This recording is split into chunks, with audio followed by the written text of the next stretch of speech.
한 주간도 고생하셨습니다. 네, 지난주에 영화 한 편을 보았습니다. 박찬욱 감독, 또 이병헌, 손예진 배우가 주연한 어쩔 수가 없다라는 제목의 영화입니다. 두 자녀를 둔 부부가 있습니다. 가장은 25년간 제지회사에서 열심히 일했는데 갑자기 해고 통보를 받으며 벌어지는 일들을 그리고 있습니다. 미안합니다. 어쩔 수가 없습니다. 라고 하는 그 회사 측의 말 한마디에 한순간에 그 모든 직장을 잃어버리게 됩니다. 그때부터 이 가장은 가족을 위해 재취업을 하기 위하여 안간힘을 쓰게 되지만 뜻대로 되지를 않습니다. 그래서 하지 말아야 될 그런 일들까지 하게 되는데 그 과정이 너무나도 짠하고 안쓰럽게 표현이 됩니다. 자, 이병헌 하면 우리나라를 대표하는 아주 미남 배우죠. 그런데 그 영화를 보는 내내 잘생긴 이병헌이 보이는 게 아니라 정말로 삶에 찌들어서 안쓰러운 한 남자의 모습으로만 보이게 된다는 것입니다. 그 영화를 보며 제가 느낀 것은 인생 참 힘들고 어렵다라는 것입니다. 열심히 살고 성실하게 산다고 하지만 인생이란 것이 내 마음과 내 뜻대로 잘 되지 않는다라는 것. 온갖 발버둥을 치고 몸부림을 치지만 그래도 풀리지 않은 인생을 사는 것이 참 힘들다라는 것을 영화를 보면서 다시 한번 느끼게 되었습니다. 도종환 시인의 유명한 시 중에 흔들리며 피는 꽃이라는 제목의 시가 있습니다. 이 시가 매우 유명한 시입니다. 그 이유는 힘겨운 인생을 사는 이들에게 위로를 주는 시이기 때문입니다. 제가 한번 읽어드리겠습니다. 흔들리지 않고 피는 꽃이 어디 있으랴. 이 세상 그 어떤 아름다운 꽃들도 다 흔들리면서 피었나니 흔들리면서 줄기를 곧게 세웠나니 흔들리지 않고 가는 사랑이 어디 있으랴. 젖지 않고 피는 꽃이 어디 있으랴. 이 세상 그 어떤 빛나는 꽃들도 다 젖으며 피었나니 바람과 비에 젖으며 꽃잎 따뜻하게 피었나니 젖지 않고 가는 삶이 어디 있으랴. 이 시가 많은 이들에게 위로가 된 이유는 인생이란 것이 나만 힘든 게 아니고 나만 어려운 것이 아니라 모두가 힘들고 어렵다라는 것. 그리고 그 모든 것을 이겨낼 때에 결국은 꽃을 피우게 된다라는 것을 가르쳐 주기 때문입니다. 이 짧은 시 한 편이 건네는 위로가 오늘을 살게 하는 힘이 되었기 때문에 지금도 많은 이들이 이 시를 좋아하며 애송하고 있는 것입니다. 사랑도 여러분, 우리 모두는 서로가 다른 곳에서 서로가 다른 삶을 살아가고 있습니다. 하지만 공통점이 있습니다. 쉽지 않은 인생, 고단한 삶을 살아가고 있다는 것입니다. 눈물 없는 인생이 없고 사연 없는 집안이 없다는 그 말들처럼 하루하루를 힘겨운 중에도 견디고 버티며 살아가고 있다는 것입니다. 그러한 세상 속에서 여러분은 어떠한 힘으로 살아가고 계십니까? 성도인 우리는 그 힘겨운 삶을, 그 인생을 어떠한 힘으로 살아가야 하겠습니까? 오늘의 말씀을 통해서 우리를 살게 하는 힘이 무엇인지를 깨닫고 그 힘으로 살아가기를 소망하는 이 시간이 되기를 예수님의 이름으로 축원합니다. 자, 우리는 현재 13장에서부터 시작된 바울과 바나바의 1차 선교 여행의 여정을 살펴보고 있습니다. 다시 한번 지도를 보시면 수리아 안디옥에서 지도를 좀 띄워주십시오. 자, 수리아 안디옥에서 배를 타고 가장 먼저 구브로로 갑니다. 구브로에서의 사역을 마치고 버가를 들렀다가 비시디아 안디옥으로 갑니다. 그리고 오늘 본문의 배경인 이고니온까지 이동을 하게 되는 것입니다. 자, 그러면 그 선교의 여행, 그 선교의 여정은 어떠했을까요? 즐겁고 기쁘고 어디를 가든지 환영을 받는 그러한 여행이었을까? 그랬으면 참 좋겠지만 그 여정 속에는 수없이 많은 어려움과 고난과 시련들이 있었던 것입니다. 사도행전은 그 모든 것을 세세하게 말하고 있지는 않습니다. 그러나 다른 성경과 자료들을 확인해 볼 때에 그들의 여정이 고난의 연속이었음을 확인할 수가 있는 것입니다. 자, 그러면 바울과 바나바는 어떠한 어려움들을 겪었을까요? 그게 5가지로 구분해 볼 수 있습니다. 첫째, 이동의 경로가 매우 험난했다는 것입니다. 자, 바울과 바나바는 버가에서 비시디아 안디옥으로 이동을 합니다. 성경은 한 절에서 그들이 이르렀다라고만 표현을 합니다. 하지만 그 길은 매우 험난한 길로 알려져 있는데 그림에 보이는 이 타우루스 산맥을 넘어야 했기 때문입니다.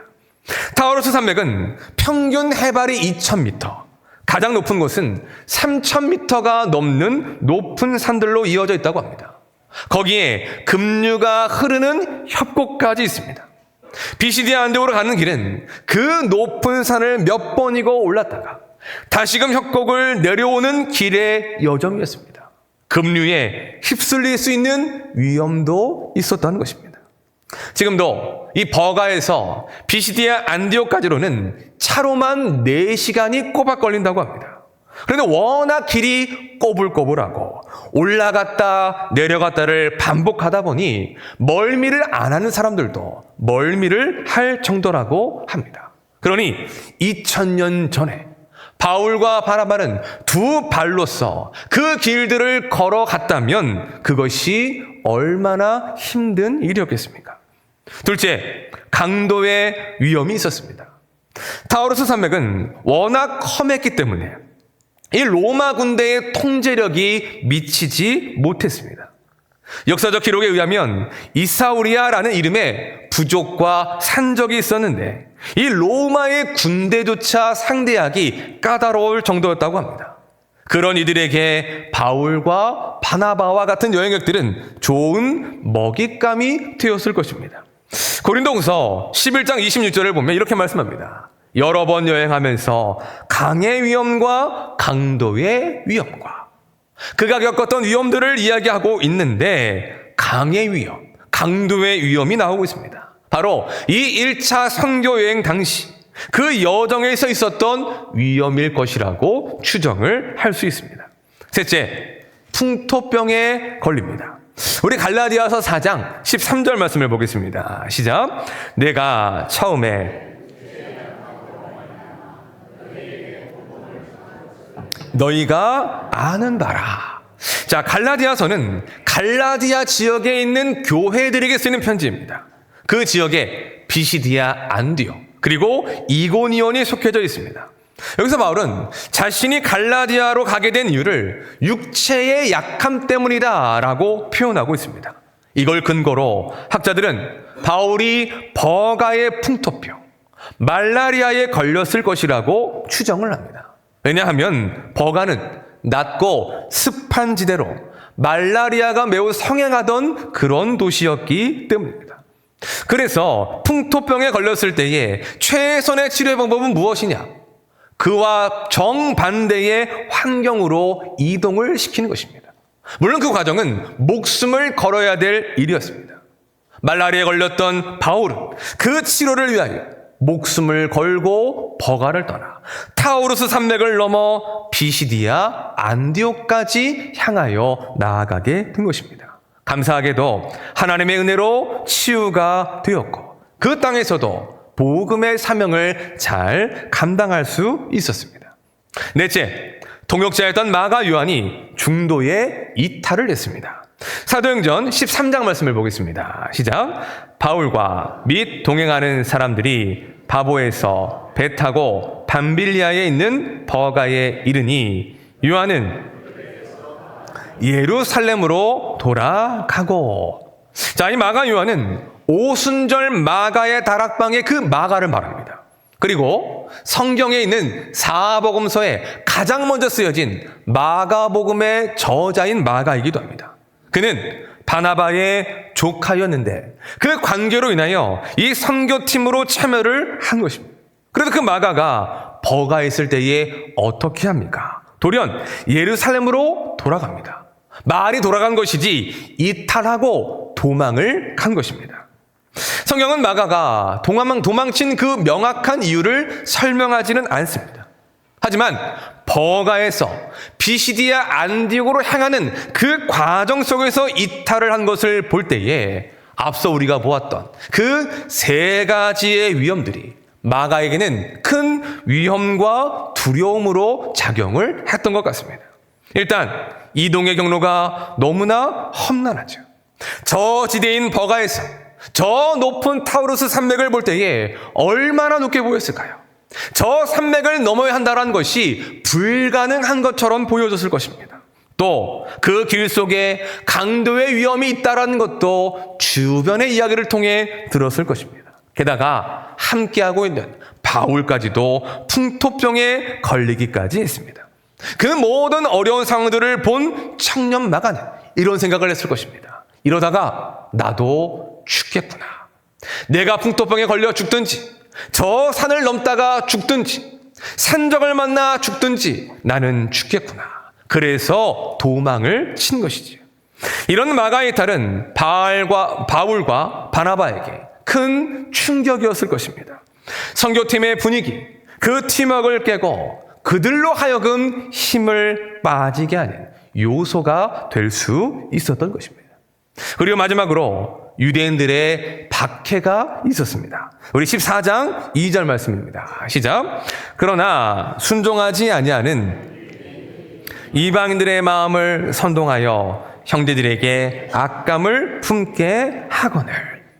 복음이 전해지는 현장에는 늘 방해가 있어 왔습니다.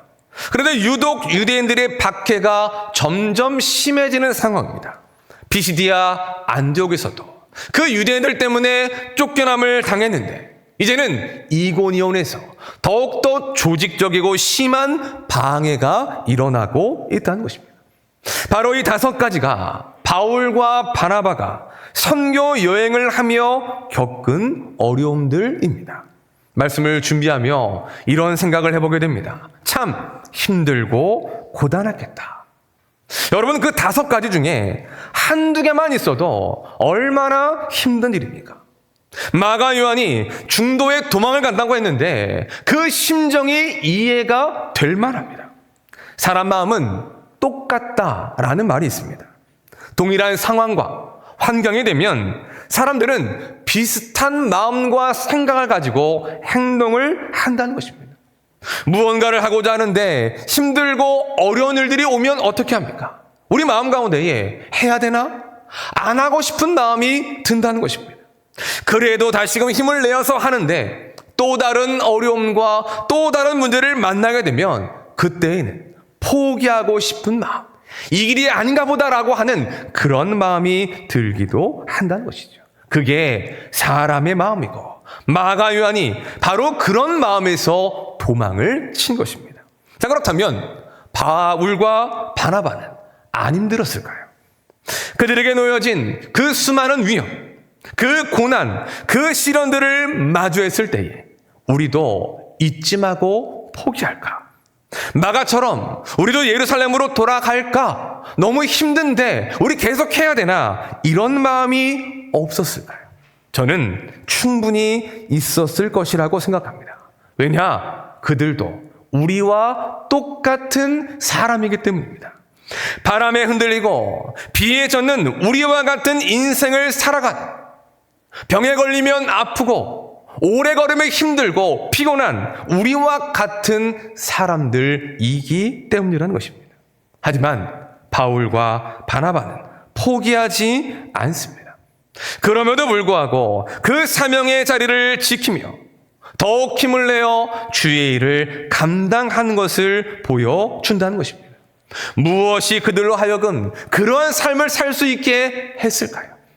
그 수많은 고난과 어려움 속에서도 그들로 하여금 그와 같은 삶을 살 수 있게 만든 원동력과 힘은 과연 무엇이었을까요? 그것은 바로 주님께서 그들의 힘이 되어 주셨기 때문입니다. 자, 오늘 본문 14장 3절 말씀입니다. 시작. 두 사도가 오래 있어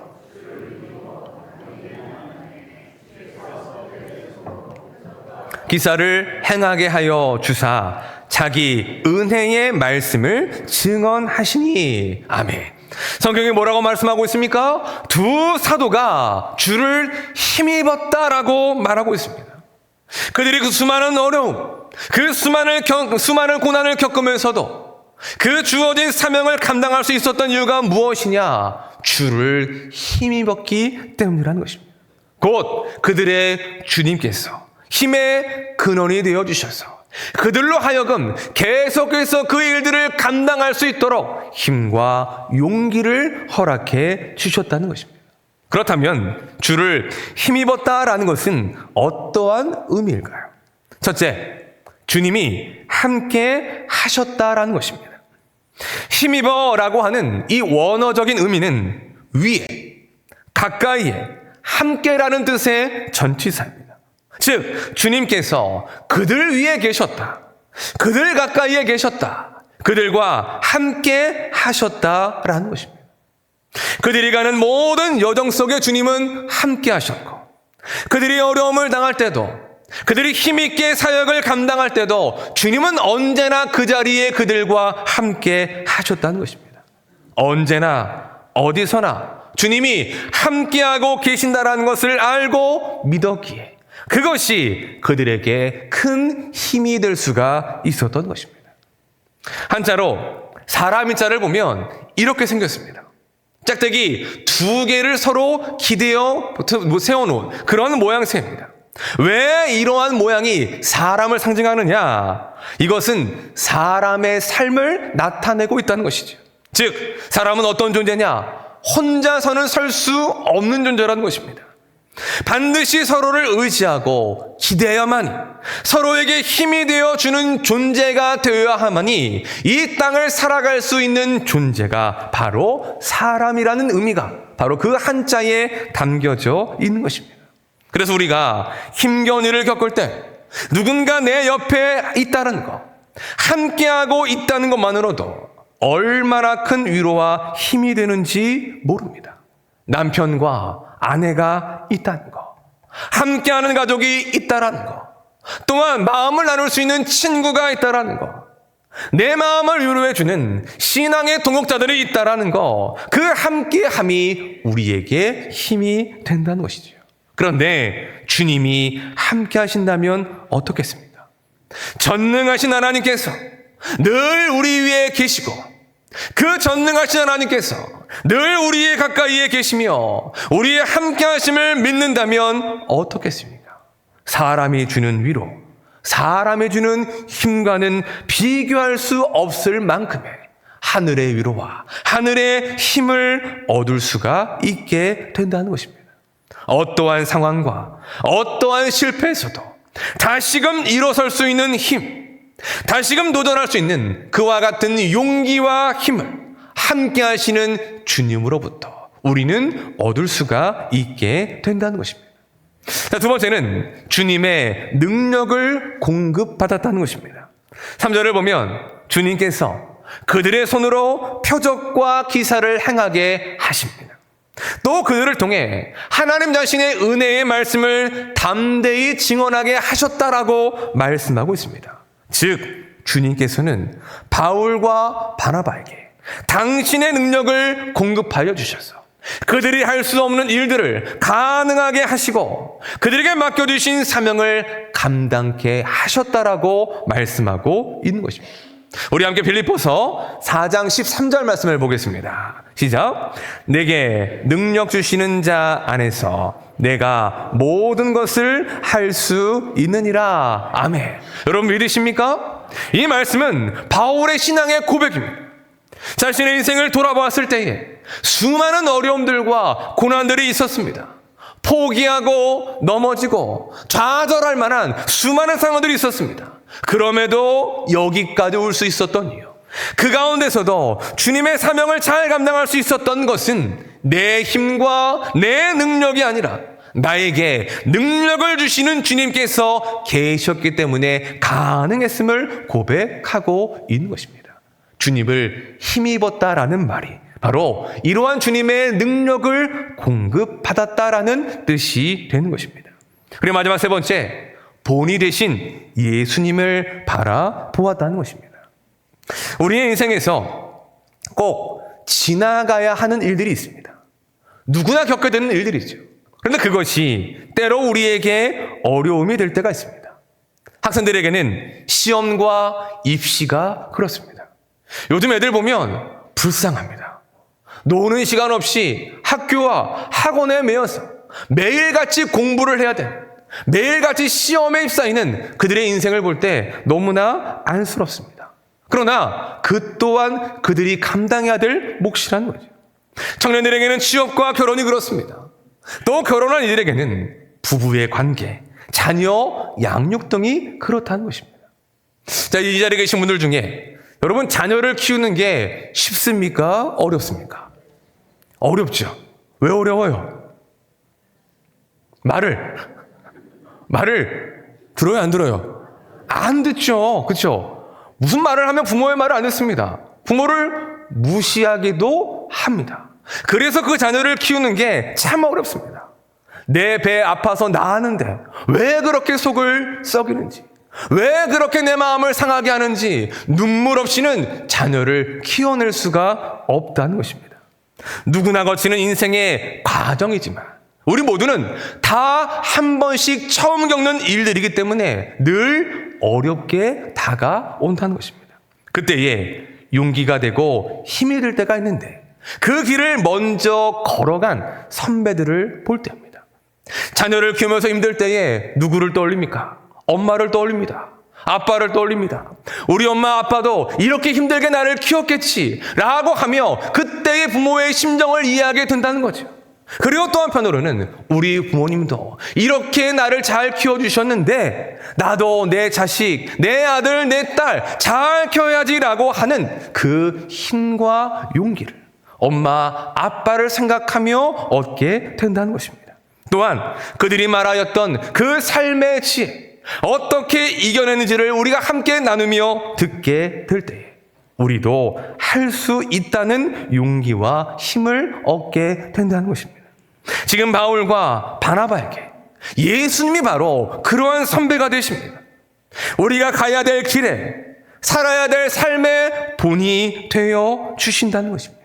예수님은 가장 먼저 고난의 길, 십자가의 길을 걸으셨습니다. 이 땅에서 복음을 전하셨고 그 복음을 자신의 삶으로 살아내셨습니다. 바울과 바나바는 바로 그러한 예수님을 바라본 것입니다. 먼저 고난의 길, 십자가의 길을 걸어가시며 승리하신 예수 그리스도를 바라보았을 때에 그것이 그들에게 힘과 용기가 될 수가 있었던 것입니다. 저는 2002년 6월 논산에 입대를 했습니다. 부모님과 여자친구가 함께 이 논산까지 와 주었는데 눈물로 작별을 했습니다. 얼마나 많이 울었는지. 그리고 그 지시에 따라서 건물 뒤로 이동을 합니다. 그때까지는 그 훈련소의 교관들이 얼마나 친절한지 모릅니다. 그러면서 마음 가운데 안심이 됐습니다. 아, 군대도 사람 살만한 곳이구나. 야, 교관들이 참 친절하네. 그런데 건물 뒤로 이동을 하자마자 부모님들과 가족들에게서 시선이 떨어지는 그곳으로 이동하자마자 교관들의 눈빛과 목소리가 달라졌습니다. 앞으로 치침, 뒤로 치침, 앉아 일어서 무한으로 반복하며 정신을 쏙 빼놓는 것입니다. 좀 전까지 눈물, 콧물로 범벅이 되었던 입소자들이 그걸 닦을 여력도 없이 정신없이 얼차려를 받고 하는 그 군생활이 시작이 된 것입니다. 저는 6주간 동안 훈련을 받았는데 정말 힘들었습니다. 매일같이 집으로 가고 싶다는 생각을 했습니다. 불침번을 설 때면 타령을 해.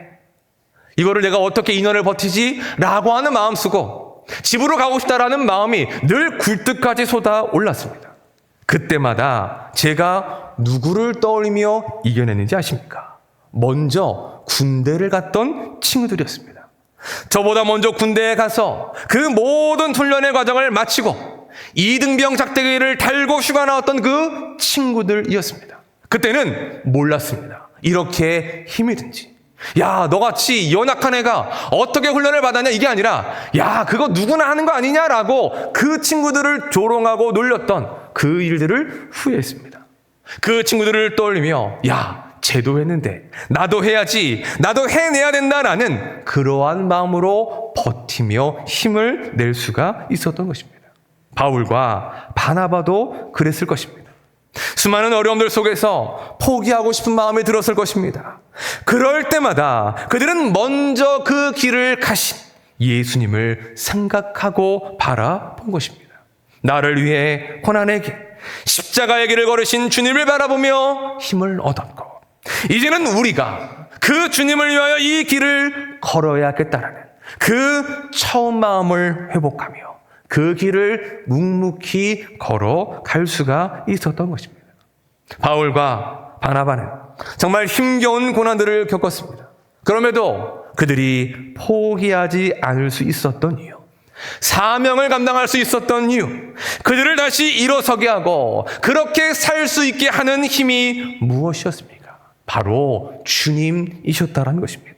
그들이 주를 힘입었기 때문에, 주님께서 주시는 힘을 공급받았기 때문에 그들은 그 모든 어려움 중에도 주의 사명을 감당하는 삶을 살아갈 수가 있었던 것입니다.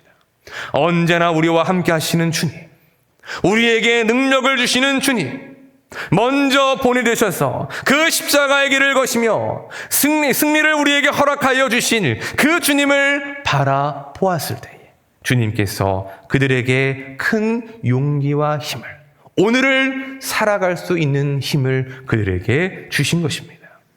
오늘의 말씀이 우리에게 가르쳐주는 중요한 교훈이 바로 여기에 있습니다. 먼저는 이 힘겨운 세상을 살게 하고 이길 수 있게 하는 힘이 바로 주님밖에 없다는 것입니다. 오직 주님을 힘입어 살아야 한다는 것이죠. 그리고 또 하나는 바울과 바나바와 함께 하신 그 주님을 나의 주님으로 믿어야 한다는 것입니다. 아브라함의 하나님께서 이제는 나의 하나님이 되시고, 바울과 바나바와 함께 하셨던 그 주님이 이제는 나와 함께 하시는 나의 주님으로 고백하며 믿고 의지해야 한다는 것입니다. 사랑하는 여러분, 오늘의 말씀을 통해 우리의 삶을 돌아보았으면 좋겠습니다. 세상에는 두 가지의 삶의 모습이 있습니다. 돈과 권력과 사람 등 유한한 힘을 의지하여 살아가는 삶이 있습니다. 반면 전능하시고 영원하신 주님의 힘을 의지하며 살아가는 삶이 있습니다. 여러분은, 또한 우리는 어떠한 삶을 살아가고 계십니까? 유한한 힘을 의지하며 내 힘과 능력으로 살아가고 있습니까? 아니면 전능하시고 영원하신 주님을 의지하며 그 주님을 힘입어 살아가고 있습니까? 우리가 믿고 의지해야 될 분은 주님밖에 없습니다. 우리의 힘과 소망이 되시는 분도 주님밖에 없습니다. 바라기는 우리 모두가 그 주님을 힘입어 살아갈 수 있는 우리 성도들이 되시기를 예수님의 이름으로 축원합니다. 말씀을 정리하겠습니다. 신앙생활을 하는 우리에게는 늘 한 번씩 찾아오는 질문이 있습니다. 예수님을 믿는데 왜 내 삶의 어려움은 계속되는가 하는 것입니다. 예수님 믿으면, 하나님을 믿으면 만사가 잘 되고 형통해야 된다라는 그러한 생각이 우리에게 있기 때문입니다. 하지만 성경은 우리에게 단 한 번도 그렇게 말씀한 적이 없으십니다. 오히려 예수님을 믿기 때문에, 하나님을 믿기 때문에 더더욱 많은 어려움들이 있을 것이라고 우리에게 말씀하십니다. 중요한 것은 고난과 어려움이 우리에게 왔다라는 것이 아닙니다. 그것을 우리가 어떻게 바라보고 어떻게 해석하느냐에 있는 것이죠. 믿지 않는 이들에게 고난은 그저 피하고 싶은 일이 될 것입니다. 그러나 믿는 우리에게는 그 고난이라는 것이 우리의 삶에 역사하신 그 주님을 경험할 기회가 된다는 것입니다.